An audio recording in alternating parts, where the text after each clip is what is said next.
చిరంజీవి గారి సాంగ్ తీసుకుని మళ్ళీ ఆ ఎరలోకి తీసుకెళ్ళావు అభి.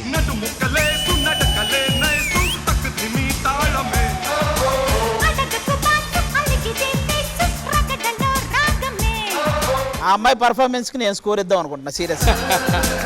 అది నువ్వు స్కోర్ ఇస్తున్నారా, స్కోర్ చేయడానికి ట్రై చేస్తున్నారా?